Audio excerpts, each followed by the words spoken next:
great to see you again. Today's very special guest is the gorgeous Kelly Jane McLaughlin. Now, Kelly, with her husband Liam, has run a busy family-based practice in Reading in the UK for the past 10 years. Now, alongside being in practice, Kelly also teaches other chiropractors at home and overseas how to build and care for families.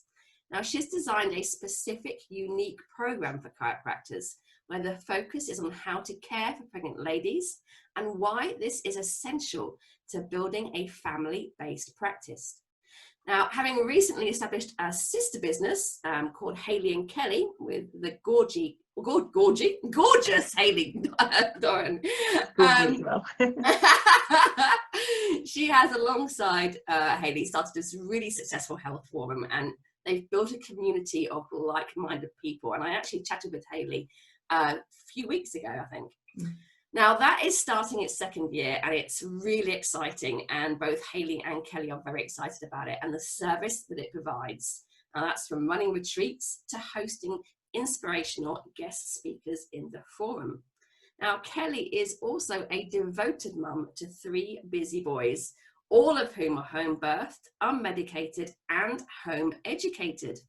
Now, Kelly is an inspirational chiropractor and teacher and woman who has had passion for promoting a different approach to family health, which every chiropractor can benefit from. And I am absolutely thrilled that she has agreed to join me today for a chat about this. So, Kelly, hello. Hello. Hi, Thank that you was very a much. Wonderful intro I gave you. That was amazing. I'm just like, go, God, this person sounds awesome. Yeah, thank you. That's very, very lovely. Thank you very much for having me. It's I've been watching your interviews with some other really gorgeous ladies as yourself, and they've been really good, really uplifting, and I think just very much needed at the moment. Oh, thank you. I appreciate that. Thank you. So, Kelly, for people who don't know much about you, just tell us a little bit about your background. So I'm a UK trained chiropractor, and then discovered really what chiropractic meant to me and in its true form during my college years at ACC, and then just went on and I guess developed that understanding of how much more chiropractic can be and how it can be really, well, how it's a vital part of the lifestyle. So yeah, the importance of that. And we don't really separate work philosophy and home philosophy, because for us they're one of the same, so they're interlinked. So it's all, it's an ongoing thing, isn't it, that whole lovely adage of when you know better you do better. So I guess over the years we've just developed, and that comes through the practice and at home. Awesome. And how did you get into sort of specifically, because I know you are family-based chiropractic is really important to you. How did that transpire? When did that start? My first job was with the brilliant Christoph there and up in Carlisle, and here's a brilliant practice. It's just booming up there, and he doesn't really want to see the children so much. He's happy to see them, but he said, it's not really his main interest. So I was brand new out of college and had to learn very rapidly, and then was like, and thought actually it's quite good fun. I quite enjoyed it. And then when we set up our own practice, we kept getting a lot of referrals from other chiropractors for babies that had really tricky births, and children, maybe 5 or 6, and it all kind of linked back to that time.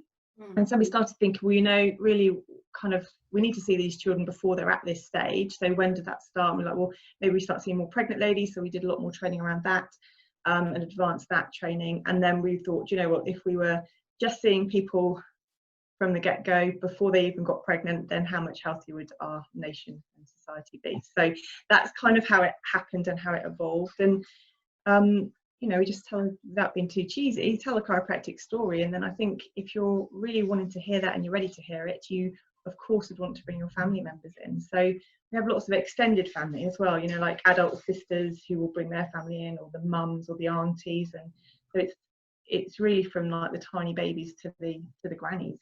Yeah, I love that. And something we've noticed, because for people who don't know, my other half has a chiropractic business, and something we've noticed is the fact that when we mention about chiropractic for kids, people are quite surprised. But surely, kids are so new, they haven't had a chance to pick up the bad habits and the slouching posture.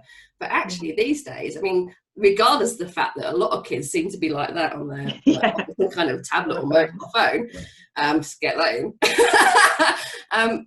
You know, kids are falling over all the time. And in actual fact, you know, the first subluxation they can experience, the first misalignment they can experience, is actually being birthed in the first place. Absolutely. Is that even something? if that birth's good, you know. Yeah. Is that something, you know, you get a lot of people saying to you? Do you find that as well, or? We do. I think we have in the practice, we have a celebrating life wall. So we have lots of pictures of kids up there, and there's always children in the office. So I think a lot of people know that we see children because they see it. We're open plans, they see it in there.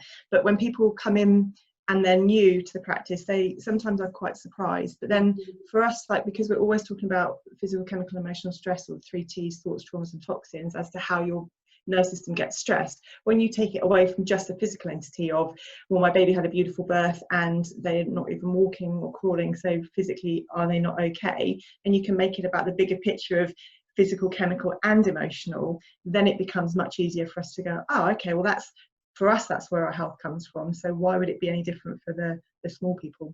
Yeah. Oh, that's small people. So Kelly, how can other chiropractors benefit from this program that you've done?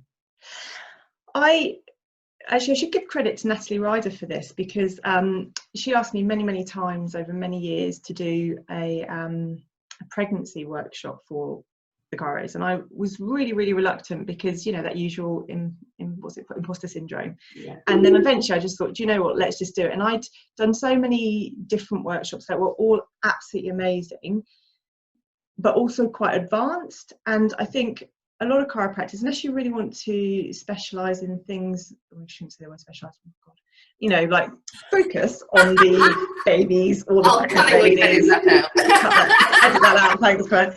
If you would like to have an area of interest, that would be pregnancy or babies or whatever.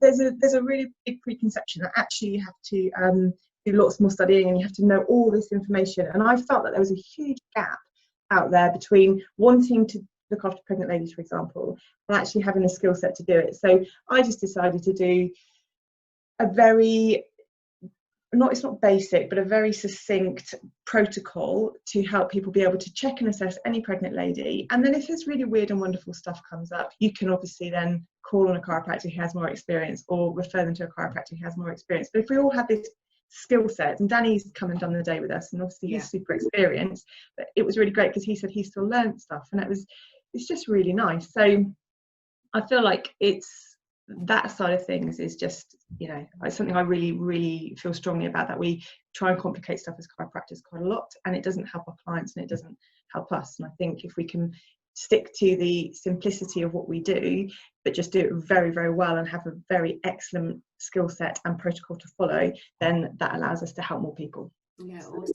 And how does, I'm conscious we're possibly edging into dangerous territory, how does chiropractic help the pregnant lady? What can it give them?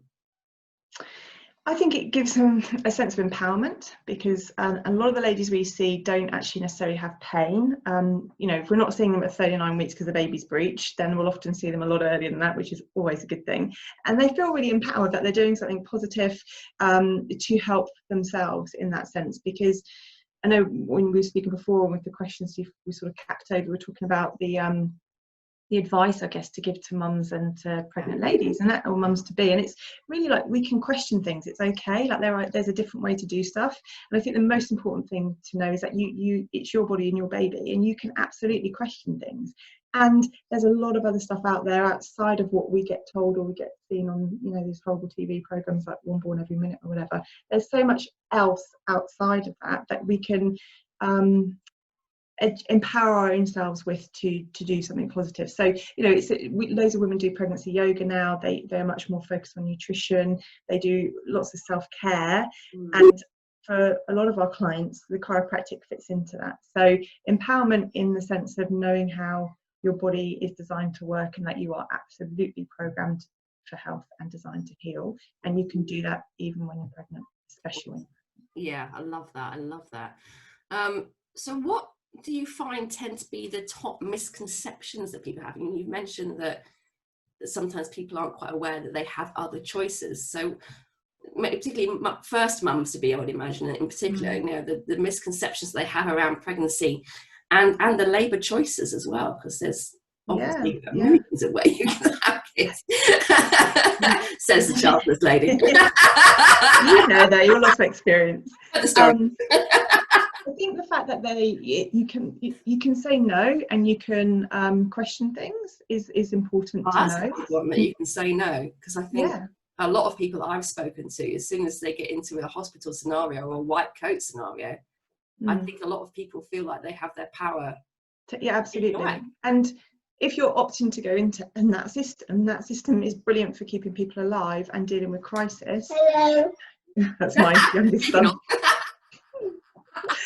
That's my youngest 5-year-old. And I think by the time we're into that situation, often it is a crisis intervention, and then it's too late to start reading about the transverse baby position. Not often, I shouldn't say that, but it's frequently quite late down the line to start empowering yourself with knowledge and information at that stage. So I think it's good to have a team around you early on who you can dip into for information, and whether that's an independent midwife or a doula who's got a lot of experience, or someone that's involved in active birth. Like, there's lots of people around that can give you little bits of information, so you don't have to bombard yourself with loads, but surround yourself by that team.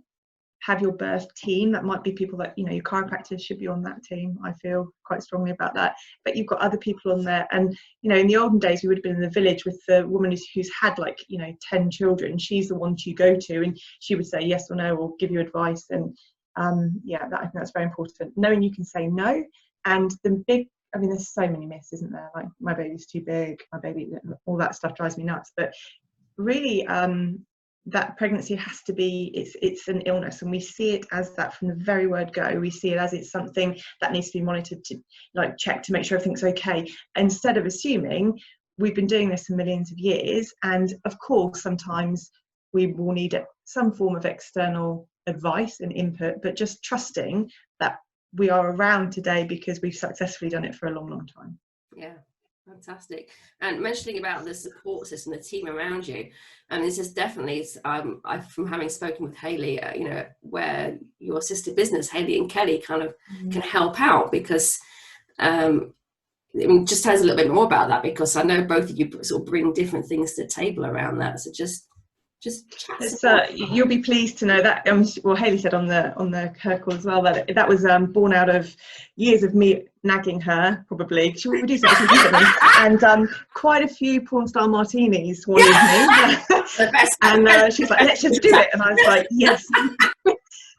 We have, you know, it's like you get messenger or WhatsApp messages, and a lot of them are people we know, and then we started getting more and more from people that we didn't know, and people really just wanted to reach out and ask for help. And when you love what we do so much, like, you want to help those people, but there's a finite amount of hours in the day, and, you know, when you're at home with children and you're working, and it just became almost impossible to be able to help people in the way we wanted to, as quickly as we wanted to, and help them feel supported and not just yes or no answers. So we decided to create the Health Forum, to create like a community, because like we said, in the olden days, your village would live together, you probably all think similarly, probably all eat together. Well, now we don't do that. We think quite differently from our neighbours, and everyone's quite dispersed. So even though it's a virtual platform, we have meetups, it's cancelled this year, but it will be happening, meetups once a year, to physically get together. But we have like live calls at least once a month, where we get together as a community, and we like to have a chat like this, and it's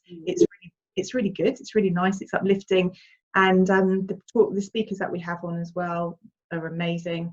But the big thing I think people really value, when we did a bit of an audit last year to find out, and it was really the forum itself. Like, people would put questions on there, and there's no fear of judgment.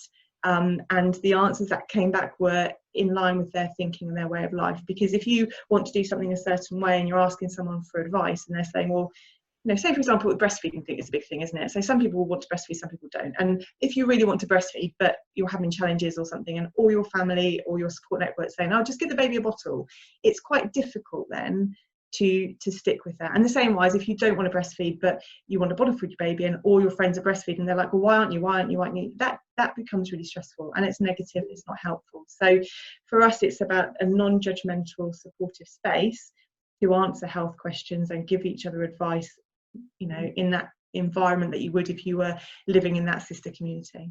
Oh, I love that. I love that. And there's dads on there too. Shouldn't just say it's ladies. It's mainly ladies, but there are dads in there as well. Okay. I assumed it was just for ladies. How wrong of me. Not just for ladies. No, it's for everyone's welcome. Awesome. I like that. That's cool. So you mentioned you do the meetups, but clearly that's not happening, right? So Kelly, what are your plans for the rest of the year? We've got a schedule of calls. We just had Sean Powers on last week, I believe, and we've got some brilliant people coming up. So we've got calls coming up for the rest of the year. I've got pregnancy workshop days that have been moved 3 times so far. Yay! The next one's November. That's day 1, and then day 2 is in February. So yeah, it'll be great. I'm very much looking forward to getting back to that. Actually, it's good fun. Fantastic. And just going back very quickly to the way you help other chiropractors as well. Do you have like separate sites for where chiropractors can get hold of you and where like mums to be can get hold of you, or is there just one area that... No, it's just one. So the practice website for our practice is for our clients, if you like, that the Hayley and Kelly website is the main contact for us. So, and in our health forum we have mums, we have clients, we have chiropractors, we have spouses. So it's for everybody, because we like, whether we're delivering the adjustment or we receive the adjustment or we're part of that adjustment community, we all need the same support, really, if we're thinking that way. Yeah, fantastic. Oh, I love it. So Kelly, just before we finish, do you have any top tips you can give right now for mums to be, or for new mums, or just mums in general? Quite broad for you. Nice and broad. Just first of all, you're doing way better than you think. That's the main thing. Way better than you think you're doing. And really, for me, it is find your village, find your community. Hayley and I both didn't really have that when we had really small children. So it's vital for your sanity and to help you live the way you want to live congruently. So find your community, ask questions, know you can say no. And if you don't like saying no, then just say, I'll get back to you on that one, or just give me a little while and I'll have a think about it. And I'm not very good at saying no, so I say, okay, I'll have a think and I'll get back to you. And just buy yourself some time when you're making decisions, because they're your decisions to make on your own, really, and the way you want to. Yeah, fantastic. Oh, that's been brilliant. Kelly, absolute pleasure as always. Thank you for having me. It's been a joy to listen to you, and I'm delighted just to be around your laughter again. When we were having a chat before we hit the record button for this interview, and Kelly said, "I'm only on here to hear your laugh." Okay. Pretty tricky. No. Thank you, Claire. It's been an absolute pleasure. Thanks very much for having me. Too long since we've seen each other. I hope you have a wonderful rest of the day. Thank you so much for your time. I appreciate it. Thank you, and keep up the good work. Thank you very much. You too. Thank you. Thank you. For those who are interested in getting hold of Kelly, I will put the links in all the blurb at the bottom as well. All right. Take care. Thanks, bye.